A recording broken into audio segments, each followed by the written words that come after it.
Hello guys, welcome to Learners locker.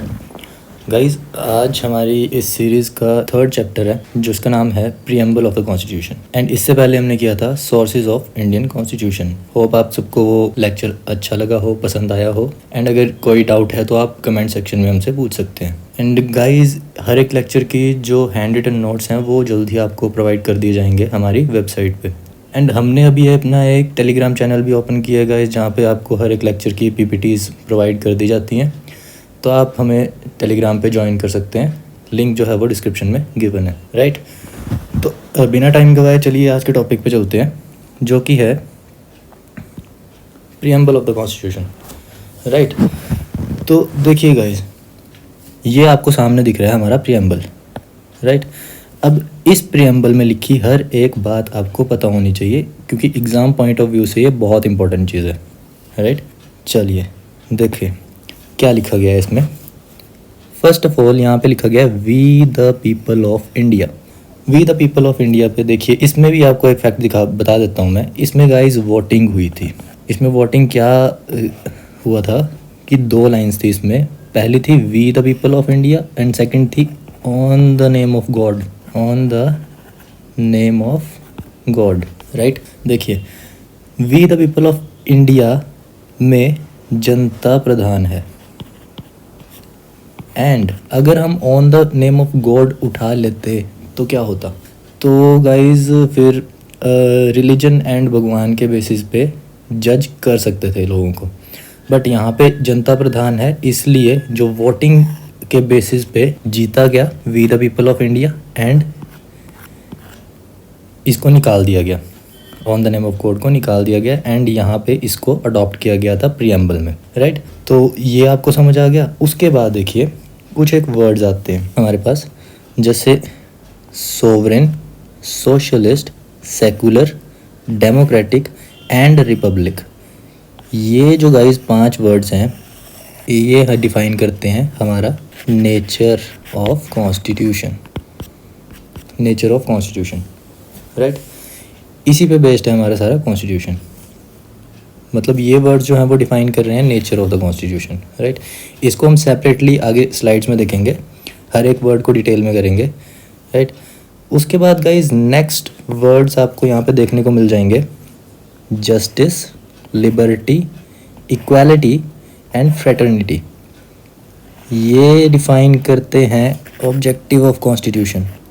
आपको याद होगा एक ऑब्जेक्टिव रेजोल्यूशन करवाया था मैंने आपको मेकिंग ऑफ द कॉन्स्टिट्यूशन में, जिसको प्रपोज किया था पंडित जवाहरलाल नेहरू जी ने, राइट। तो ये उस पे बेस्ड है। तो ये 4 वर्ड जो हैं वो वहाँ से लिए गए हैं और ये डिफाइन करते हैं ऑब्जेक्टिव ऑफ द कॉन्स्टिट्यूशन, ठीक है गाइज, इतना लग गया आपको पता। एंड उसके बाद आपके पास एक और स्टेटमेंट आती है कि in the constitution 26th day of November 1946, जब हमारा संविधान बन गया था, बन के तैयार हो चुका था, उस डेट को प्रीएम्बल को अडॉप्ट किया गया था, राइट। इतना समझ आ गया गाइस। आपको ये डेट याद रखनी है कब अडॉप्ट किया गया था। इसमें we the people of India, ये लाइन तो आपको याद कर ही लेनी है, इससे डायरेक्ट क्वेश्चन पूछ लिया जाता है कई बार, राइट। उसके बाद आपको ये इसका नेचर जो है, ये इसमें जो 5 वर्ड्स हैं इनका मीनिंग पता होना चाहिए, एंड ये किस फॉर्मेट में है ये भी पता होना चाहिए गाइस। इस पे से भी क्वेश्चन बन जाता है, राइट। उसके बाद आपको ये भी पता होना चाहिए कि इसका ऑब्जेक्टिव क्या है। तो ये 4 वर्ड्स भी आपको पता होने चाहिए, एंड इनका मीनिंग भी, राइट। चलिए, आपको इतना तो लग गया पता कि प्रीएम्बल में लिखा क्या क्या गया है। अब आगे देखते हैं कि प्रीएम्बल है क्या। तो देखिए गाइस, कोई भी बुक है उसका फर्स्ट पेज को हम क्या बोलते हैं? Preface, summary, index, right. किसी भी बुक के फर्स्ट पेज को हम प्रीफेस, समरी, इंडेक्स या और भी अगर कोई वर्ड इसके लिए हैं तो हम वो बोल सकते हैं, राइट। बस वही चीज़ है गाइज, ये हमारे संविधान का पहला पेज है तो इसको प्रीफेस ऑफ द कॉन्स्टिट्यूशन भी बोला जाता है, राइट। इसको हम समरी ऑफ द कॉन्स्टिट्यूशन भी बोल सकते हैं, क्योंकि कोई भी इंसान अगर हमारा कॉन्स्टिट्यूशन पढ़ना चाहता है, राइट, तो उससे अच्छा है कि वो हमारे प्रीएम्बल को अच्छे से पढ़ ले एक बार, तो उसको पता लग जाएगा, उसको एक हिंट मिल जाएगा कि इस संविधान में लिखा क्या गया है बेसिकली। चलिए, उसके बाद source of authority from the people. Preamble को बोला जाता है source of authority from the people. क्यों गाइस? क्योंकि पिछली स्लाइड में हमने देखा कि इसकी फर्स्ट लाइन क्या है, we the people of India, means यहाँ पे जनता प्रधान है, तो authority of from the people, ये एक सोर्स माना जाता है अथॉरिटी फ्रॉम पीपल, राइट। इतना आपको पता चल गया। एक इंपॉर्टेंट फैक्ट आपको यहाँ पे ये याद रखना है, जहाँ से बहुत बार क्वेश्चन पूछा जाता है गाइस, वो ये है कि ठाकुर दास भार्गव ने प्रियम्बल को कहा था सोल ऑफ द कॉन्स्टिट्यूशन, संविधान की आत्मा बोला गया था ठाकुर दास भार्गव द्वारा। किसको? प्रियम्बल को। ये डायरेक्ट क्वेश्चन यहाँ से बन जाता है कई बार गाइस, तो आपको ये भी ध्यान में रखना है, राइट। उसके बाद जब हमने अब एक चैप्टर किया, हमने अपना फर्स्ट चैप्टर किया था इस सीरीज़ का, जो कि था making of the Indian constitution, तो वहाँ पे मैंने आपको ये चीज़ समझाई थी कि ऑब्जेक्टिव रेजोल्यूशन प्रपोज किया था जवाहरलाल नेहरू ने, राइट, जिसकी शेडो हमें देखने को मिलती है कहाँ पे? प्रियम्बल में। यही वर्डिंग थी मेरी, राइट। तो टोटल प्रियम्बल जो है वो बेस्ड है किस पे? Objective resolution proposed by Jawaharlal Nehru. तो अगर आपने वो वीडियो देखी होगी तो आपको पता होगा। एंड आपके लिए क्वेश्चन है गाइस कि ऑब्जेक्टिव रेजोल्यूशन कब प्रपोज किया था जवाहरलाल नेहरू जी द्वारा, राइट। तो इसका आप आंसर कीजिएगा हमारे कमेंट सेक्शन में। एंड नेक्स्ट गाइस ये देखते हैं कि कौन सी ऐसी कंट्री थी जिसने फर्स्ट टाइम अपने कॉन्स्टिट्यूशन में प्रियम्बल को इंक्लूड किया था। तो जो फर्स्ट कंट्री थी जिसने प्रियम्बल को फर्स्ट टाइम अपने कॉन्स्टिट्यूशन में इंक्लूड किया था वो थी अमेरिका, यूएसए, राइट। यूएसए ने फर्स्ट टाइम प्रियम्बल को इंक्लूड किया। इनसे फिर अलग अलग अदर कंट्रीज़ ने अपने कॉन्स्टिट्यूशन में इंक्लूड किया प्रियम्बल को। एंड हमने भी इन्हीं से इनको देख के ही 1947 में इंक्लूड कर दिया था। बट ये 26 नवंबर 1949 को अडॉप्ट किया गया था। क्यों? क्योंकि ये फंक्शनिंग में तभी आया था। उससे पहले तक तो हमारा संविधान बन ही रहा था ना गाइस, बट हमने इस चीज़ को इंक्लूड कर दिया था 1947 में। इतना ध्यान रखिएगा। अडॉप्ट कब किया था? 1949 में, 26 नवंबर। इतना आपको समझ आ गया? चलिए नेक्स्ट देखते हैं। अब आ जाता है बहुत important, nature of the preamble. Nature of the preamble में देखिए गाइस, फर्स्ट वर्ड हमारे पास है। इसमें गाइस देखिए 5 वर्ड हैं, sovereign, socialist, secular, democratic and republic. इन पांचों को आपको ध्यान से देखना है, राइट। तो देखिए सोवरिन क्या मीनिंग क्या है? सोवरिन क्या चीज़ है? Sovereign means guys supremacy, supreme. And यहाँ पे इंडिपेंडेंस होएगी किस चीज़ की? यहाँ पे इंडिपेंडेंस होगी किस चीज़ की? डिसीजंस लेने की। इस चीज़ को बोला जाता है सोवरिन, राइट। अब देखिए यहाँ पे क्या है गाइस कि अगर इंडिया किसी ट्रेडिंग यूनियन का मेंबर है, अगर इंडिया किसी ट्रेडिंग यूनियन का मेंबर है, राइट, और इस ट्रेडिंग यूनियन के मेंबर्स में आपका यूएसए भी है, यहाँ पे ब्रिटेन भी है, राइट, यहाँ पे रशिया भी है। अब अगर यहाँ का कोई डिसीज़न इंडिया ने लेना है अपने देश के लिए, ठीक है, तो इंडिया ले सकता है। उसके लिए डिसीजंस ये यूनियन नहीं ले सकता और कोई भी अदर कंट्री नहीं ले सकती। ये इंडिपेंडेंस होना is sovereignty, means India is sovereign. इतना समझ आ गया गाइस? अब इस इंडिया के लिए क्या अच्छा है, इसमें क्या इसके लिए बुरा है, वो देखेगा कौन? खुद इंडिया। इतना समझ आ गया गाइस? इसे बोला जाता है सोवरेन। अब नेक्स्ट देखते हैं, नेक्स्ट क्या चीज़ है? नेक्स्ट आ गया आपका सोशलिस्ट। देखिए गाइस, पहले तो आपको ये ध्यान में रखना है कि एक अमेंडमेंट हुई थी हमारे पास, 42nd amendment 1976, 42nd amendment 1976, right. अब इसमें इस वर्ड को हमारे प्रियम्बल में ऐड किया गया था। एक चीज़ आपको पता चल गई, राइट। अब सोशलिस्ट भी 2 टाइप के होते हैं गाइस। देखिए पहला आ जाता है आपका कम्युनल सोशलिस्ट एंड सेकंड आ जाता है आपका डेमोक्रेटिक सोशलिस्ट, राइट। अब देखिए यहाँ पे क्या है कि जो कम्युनल सोशलिस्ट है, कम्युनल सोशलिस्ट में क्या है कि सिर्फ स्टेट को ही अधिकार है कि वो कोई भी डिसीजंस ले सकता है या कोई भी बिजनेस को अपने अंडर कर सकता है। मीन्स टू से कि यहाँ पे इकोनॉमिक रिलेटेड कोई भी चीज़ होगी, इकोनॉमी रिलेटेड कोई भी चीज़ है, वो किसके अंडर होगी? Only state, only state, right. Second चीज़ आ जाती है डेमोक्रेटिक सोशलिस्ट। इसके अंदर क्या आता है कि यहाँ पे स्टेट तो होगी ही होगी प्लस प्राइवेटाइजेशन भी होगी, राइट। स्टेट भी होगी एंड प्राइवेटाइजेशन भी होगी। गाइज इस कॉन्सेप्ट को बोला जाता है मिक्स्ड इकोनॉमी। इसको बोला जाता है गाइज मिक्स्ड इकोनॉमी, राइट। अब ये कॉन्सेप्ट हम तब करेंगे जब इंडियन इकोनॉमी का हम ये चैप्टर करेंगे, तब हम मिक्स्ड इकोनॉमी को अच्छे से देखेंगे। अभी हमारा चैनल न्यू है तो हम धीरे धीरे स्टार्ट कर रहे हैं। हम इंडियन इकोनॉमी भी कवर करेंगे अपने इस चैनल पे, तो हम उस लेक्चर में आपको मिक्स्ड इकोनॉमी पूरी डिटेल में पढ़ाएंगे, राइट। अभी के लिए आपको बस इतना देखना है कि स्टेट एंड प्राइवेटाइजेशन जहाँ पे होगा वहाँ पे मिक्स्ड इकोनॉमी होगी। मीन्स स्टेट के अंदर तो है ही है economic related things, and private sector के अंदर भी हैं। कुछ बिजनेसमैन भी बिजनेस कर रहे हैं, कुछ इंडस्ट्रीज भी हैं जो प्राइवेट ऑनर्स हैं, जिसके प्राइवेट कंपनीज हैं। हर एक कंपनी स्टेट ऑन नहीं है, राइट। तो इसको बोला जाता है मिक्स्ड इकोनॉमी। यहाँ पे प्राइवेटाइजेशन नहीं होती, यहाँ पे सब कुछ स्टेट अकेले खुद ऑन कर रही है, राइट। देखिए अब हमारे यहाँ पे इंडिया में कौन सा है? इंडिया में फॉलो होता है डेमोक्रेटिक सोशलिस्ट, राइट। इंडिया में है डेमोक्रेटिक सोशलिज्म एंड हमारी इकोनॉमी कैसी है? Mixed economy. इतना पता लग गया आपको गाइज? ये इंपॉर्टेंट कॉन्सेप्ट है, यहाँ से क्वेश्चंस आते हैं, राइट। चलिए अब देखें कि यहाँ पे डेमोक्रेटिक सोशलिज्म क्यों, ठीक है।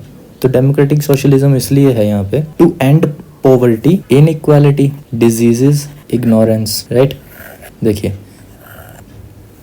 डेमोक्रेटिक सोशलिज्म क्यों है यहाँ पे? क्योंकि हमें ख़त्म करनी है poverty, inequality, diseases and ignorance. क्यों? कि सबको पार्टिसिपेशन मिलना चाहिए। अगर कोई गरीब इंसान है, उसको अगर यहाँ पे इकोनॉमिकली वीक है, अगर वो खुद का काम करना चाहता है तो वो कर सकता है। उस पर स्टेट अपना हुकूम नहीं चला सकती, राइट। उस पर स्टेट अपना हुक्म नहीं चला सकती, वो खुद का काम कर सकता है एंड आगे अपनी इकोनॉमिक वेल्थ को ठीक कर सकता है, राइट। तो ये बेसिक एजेंडा थे सोशलिस्ट और सोशलिज्म ऐड करने के इस प्रीएम्बल में। अब देखिए गाइस, ये जो हमारा डेमोक्रेटिक सोशलिज्म है, ये एक डायरेक्ट क्वेश्चन भी आया था इसका कि ये ब्लेंड है किस चीज़ का? बेसिकली मिक्सचर है किस चीज़ का? It is a mixture of, ये मिक्सचर है गाइस आपका Marxism and Gandhism. Democratic socialism is blend of Marxism and Gandhism. तो ये भी आपको ध्यान में रखना है, राइट। होप आपको इतना समझ आ गया होगा गाइस। चलिए नेक्स्ट आ जाता है आपका सेक्युलर। सेक्युलर भी गाइस आपको ये देखना है यहाँ पे कि 42nd अमेंडमेंट 1976 में ये वर्ड प्रीएम्बल में ऐड किया गया था, राइट। अब देखिए जो सेक्युलर है, सेक्युलर भी दो टाइप के हैं। पहला जाता है guys state has no religion, and guys second आ जाता है आपका every religion has its equal importance, right. अब देखिए पहले केस में क्या है कि कोई कंट्री है, वहाँ पे कोई रिलीजन ही नहीं है, वहाँ पे कोई रिलीजन ही नहीं है, राइट। तो हमारी कंट्री में रिलीजन है? बिल्कुल है। हमारी कंट्रीज़ में बहुत सारे रिलीजन्स हैं। हमारी कंट्रीज़ में हिंदूज़ हैं, मुस्लिम्स हैं, सिख्स हैं, बुद्धिज़्म है, जैनिज़्म है, इवन क्रिश्चियनिटी भी है, राइट। तो ये बहुत से रिलीजन्स हमारी कंट्री में हैं। तो ये वाला फंडा तो हमारी कंट्री में फॉलो नहीं होता। इतना तो क्लियर हो गया आपको, राइट। सेकंड चीज़ क्या है? Every religion has its equal importance. यहाँ पे क्या हुआ कि कोई कंट्री है, उसके अंदर बहुत सारे रिलीजन्स हैं एंड हर एक रिलीजन की इक्वल इम्पोर्टेंस है। वहाँ पे ऐसा नहीं देखा जाता कि अगर हिंदू है तो उसको जॉब दी जाएगी, मुस्लिम में जॉब नहीं दी जाएगी, या मुस्लिम है तो उसको स्पोर्ट्स में इंक्लूड किया जाएगा, हिंदू है तो उसको नहीं किया जाएगा, कुछ ऐसा, राइट। हर एक रिलीजन की इक्वल इम्पोर्टेंस है यहाँ पे। हर एक रिलीजन को इक्वल अपॉर्चुनिटीज़ भी प्रोवाइड की जाती हैं यहाँ पे। तो यहाँ पे क्या है, हमारा जो लाई करता है वो किस में लाई कर रहा है? Every religion has its equal importance, right. तो सेकुलरिज्म भी हमारा सेकंड वाली कंडीशन में लाई कर रहा है। इससे भी क्वेश्चन आ जाता है, इसको भी आपको ध्यान में रखना है। प्रीएम्बल बहुत इंपॉर्टेंट चैप्टर है भाई, तो आपको इसको ध्यान से करना है। अब देखिए, अब नेक्स्ट देखते हैं। नेक्स्ट क्या है? डेमोक्रेटिक। डेमोक्रेटिक का आपको मीनिंग तो पता ही होगा, हिंदी में इसको बोला जाता है लोकतंत्र। लोकतंत्र। अब यहाँ पे क्या है, अब छोटी क्लासेस में हमने ये चीज़ पढ़ी थी, by the people, of the people, for the people, लोगों के द्वारा, लोगों के लिए, लोगों से, राइट। तो इस चीज़ को ये बेसिकली ये डिफाइन करते थे हम डेमोक्रेसी को, राइट। अब यहाँ पे भी वही है, लोगों का तंत्र मतलब मीन्स लोगों का रूल होगा, उसको बोला जाता है डेमोक्रेसी। अब देखिए कंट्री जो है यहाँ पे वो लोगों द्वारा चलाई जाती है। अब लोगों द्वारा कैसे चलाई जाएगी? डेमोक्रेसी भी दो टाइप की है गाइस। डेमोक्रेसी दो टाइप की है, first direct democracy, second indirect democracy. Direct democracy में क्या होगा गाइस कि जो लीडर है कंट्री का वो सेलेक्ट किया जाता है जनता द्वारा एंड वो डायरेक्टली वोटिंग होती है, डायरेक्ट वोटिंग होती है एंड वो लीडर सेलेक्ट किया जाता है। मीन्स टू से कि हम आप जैसे लोग वोट करेंगे हमारे प्राइम मिनिस्टर नरेंद्र मोदी को इलेक्ट करने के लिए, राइट। तो यहाँ पे तो गाइस ऐसा होता नहीं है, तो डायरेक्ट डेमोक्रेसी तो यहाँ पे क्लोज ख़त्म कीजिए आप, ठीक है, ये इंडिया में नहीं है, राइट। दूसरा आ जाता है इनडायरेक्ट डेमोक्रेसी। यहाँ पे क्या होता है गाइस कि हम चूज़ करते हैं, हम आप जैसे लोग चूज़ करेंगे रिप्रेजेंटेटिव्स को इलेक्ट करते हैं बाय वोटिंग, ठीक है गाइस। अब ये रिप्रेजेंटेटिव जो है ये आगे वोट करेंगे टू इलेक्ट आवर लीडर जो फर्दर लीड करेगा हमारी कंट्री को, राइट। हम चूज़ करते हैं MLAs MPs, वो चूज़ करते हैं फर्दर प्राइम मिनिस्टर, राइट। तो ये क्राइटेरिया हमारे देश में फॉलो होता है, इसलिए हमारी जो डेमोक्रेसी है वो कौन सी है? Indirect democracy. ये कॉन्सेप्ट भी आपको समझ आ गया गाइस। आगे देखते हैं। नेक्स्ट आ जाता है गाइस रिपब्लिक। रिपब्लिक का मीनिंग क्या है? रिपब्लिक का मीनिंग ये है गाइस कि head of state is elected, right. Republic का मीनिंग है head of state is elected. अब देखिए गाइस ये भी दो टाइप की होती है, पहला होता है elected and second one is monarchial, right. Monarchial में आपको अभी समझ आ जाएगा, जैसे राजा महाराजा के टाइम पे किया जाता था। ये एक राजा है, ये मर जाएगा, उसके बाद इसका बेटा राजा बनेगा, ये मर जाएगा, उसके बाद इसका बेटा राजा बनेगा, मीन्स हायरार्की, राइट। हर एक पीढ़ी में इसी के वंश आगे बढ़ता जाएगा, नहीं तो अगर कोई इसको हरा देगा तो वो राजा बन जाएगा, उससे इस कॉन्सेप्ट को बोला जाता है मोनार्की, राइट। ये बहुत पहले ख़त्म हो चुका है, अब ये नहीं होता, राइट।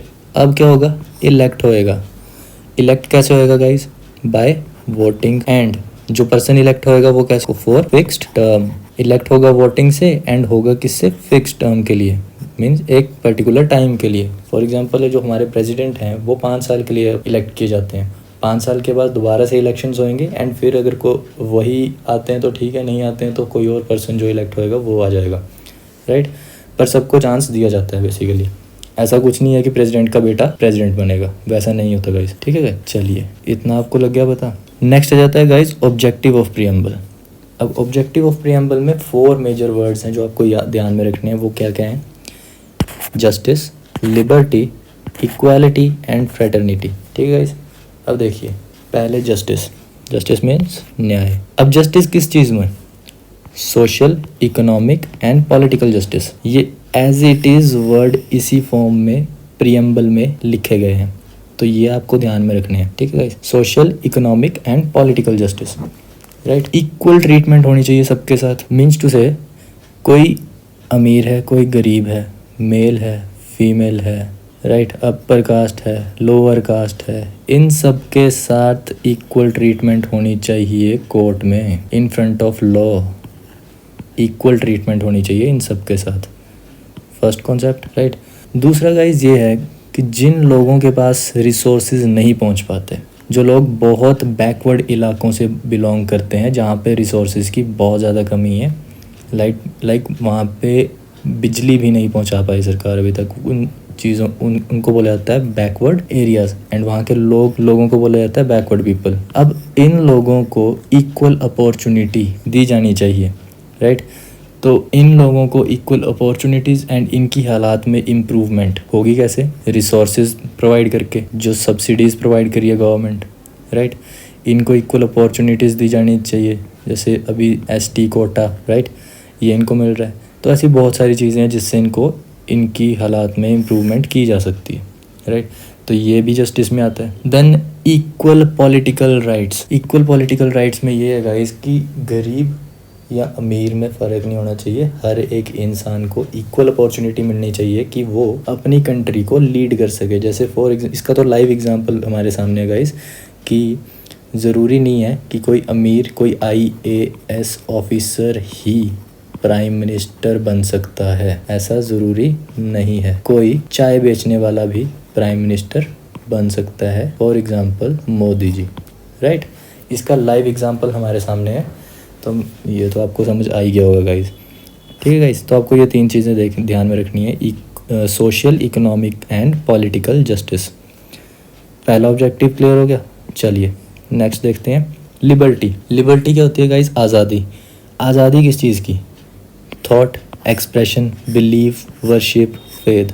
आज़ादी का मीनिंग नेगेटिव में भी जाता है कि आज़ादी मेरे को कहीं पे भी जाके किसी के भी स्विमिंग पूल में जाके मैं नहा लूँ तो वो आज़ादी नहीं है गाइस। मैं नहीं जा सकता, मेरे को वहाँ पे जाने के लिए परमिशन नहीं है क्योंकि वो प्रॉपर्टी प्राइवेट है। हाँ, अगर मेरे को कोई पब्लिक स्विमिंग पूल है, ठीक है, तो मैं वहाँ जाके नहा सकता हूँ, राइट। ये मेरी आज़ादी है, वो मैं कर सकता हूँ। बट उसके लिए भी अगर वो उसके लिए चार्ज किया जाता है तो पहले मेरे को पे करना पड़ेगा एंड उसके बाद मैं जा सकता हूँ। बट किसी प्राइवेट पूल में जाके मैं नहीं नहा सकता हूँ जब तक मेरी उससे अच्छा कनेक्शन ना हो इंसान से, या अगर मेरे को वो अलाउ ना करे या मेरे को वो अलाउ कर दे, राइट। तो ये आज़ादी को थॉट्स, सोचने की आज़ादी, एक्सप्रेस करने की आज़ादी, कुछ भरोसा करने की आज़ादी, वर्शिप, किसी को भी पूजा करने की आज़ादी, एंड अपने किसी भी चीज़ पे भरोसा रखने की आज़ादी, ये हमें प्रीएम्बल में दिया गया है, राइट। और इसी सीक्वेंस में गाइज आपको याद रखना है क्योंकि कई बार सीक्वेंस भी पूछ ली जाती है, राइट।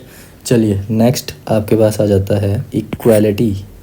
इक्वालिटी क्या है? इक्वालिटी मीन्स समानता, राइट। अब यहाँ पे इक्वालिटी कैसे आएगी कि एडिशनल प्रिविलेजेस नहीं मिलनी चाहिए किसी भी इंसान को, राइट। नो डिस्क्रिमिनेशन, डिस्क्रिमिनेशन नहीं होनी चाहिए ऑन एनी ग्राउंड्स।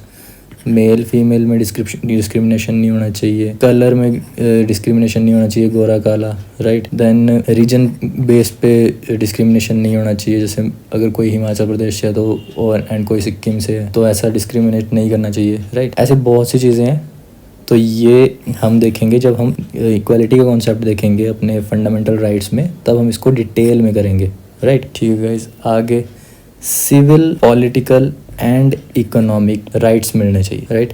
ये 3 चीज़ें आपको ध्यान में रखनी है प्रीएम्बल के कॉन्सेप्ट से कि इक्वालिटी में ये 3 चीज़ें दी गई हैं, राइट।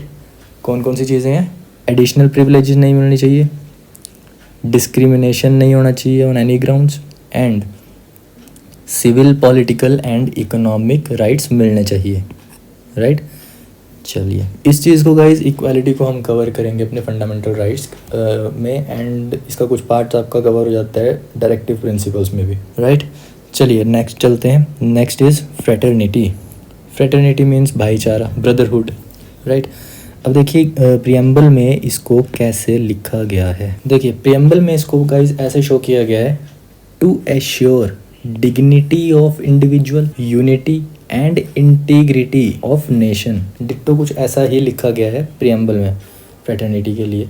अब देखिए गाइज, यहाँ पे आपको एक चीज़ ध्यान में रखनी है, ये जो वर्ड है इंटीग्रिटी, ये भी ऐड किया गया था कब? 42nd अमेंडमेंट 1976 में ये वर्ड भी ऐड किया गया था, राइट।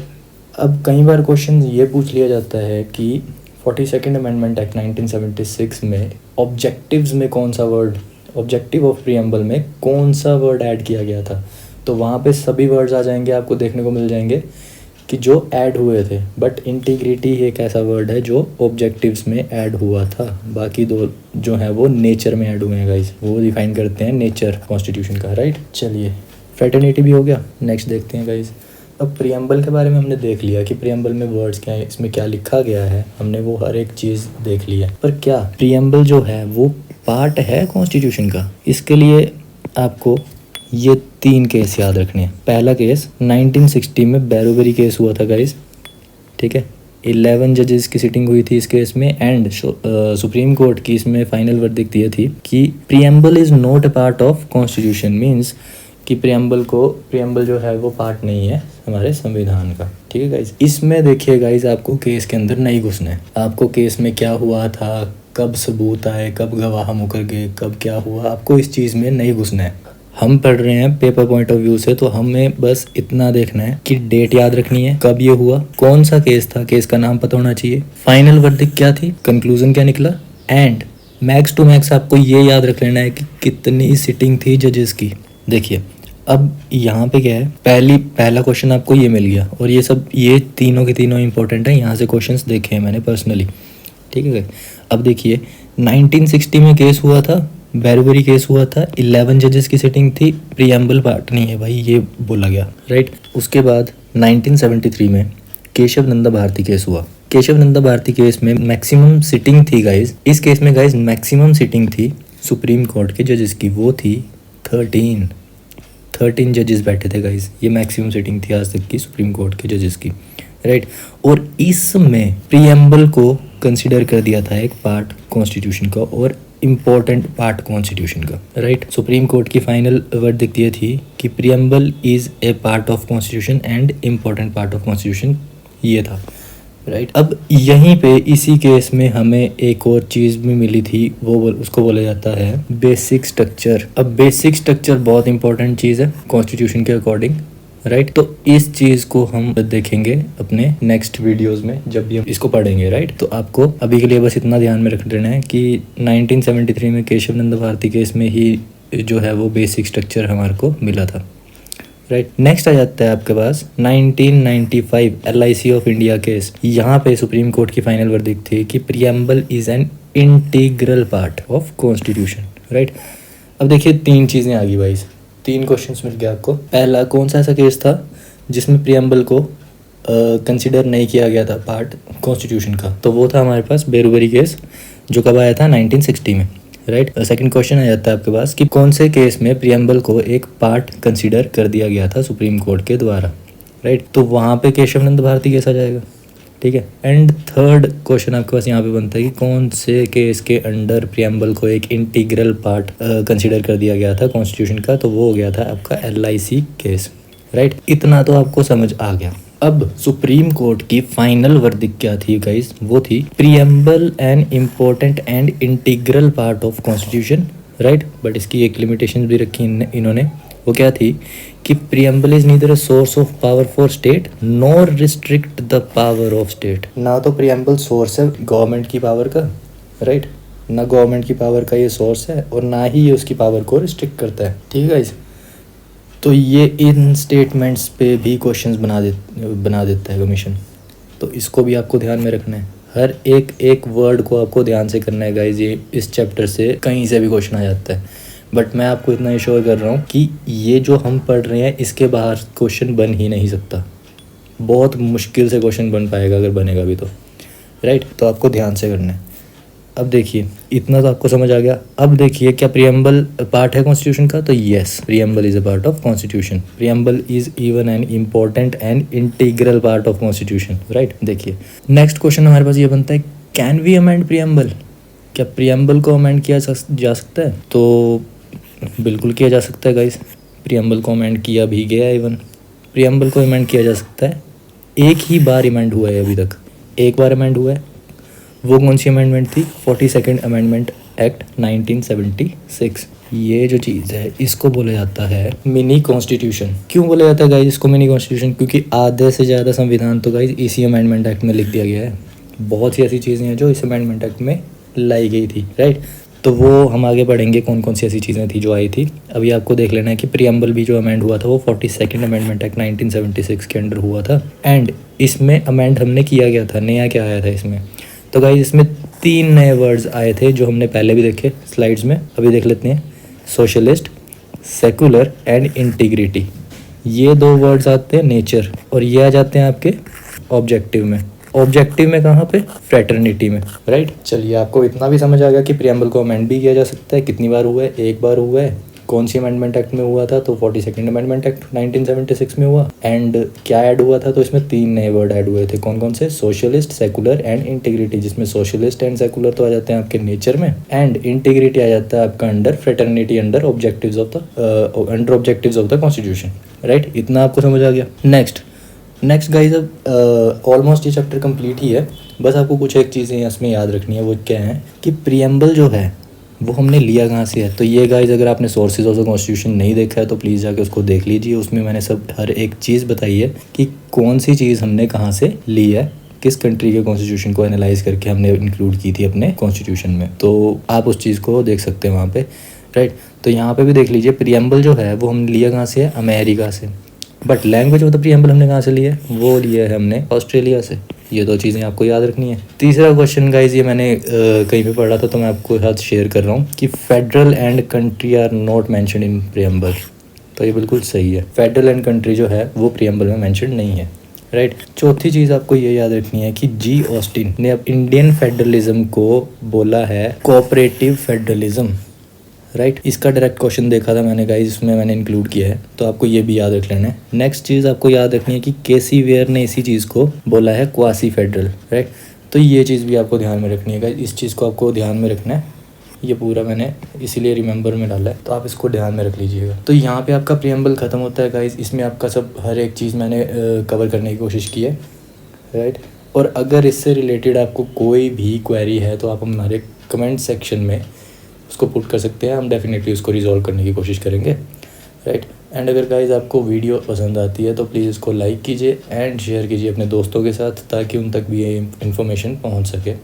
एंड हमें भी थोड़ी मोटिवेशन मिलती है जब कोई सब्सक्राइब करता है, तो प्लीज़ इसको सब्सक्राइब भी कीजिएगा। चलो मिलते हैं अपनी नेक्स्ट वीडियो में, तब तक के लिए थैंक यू।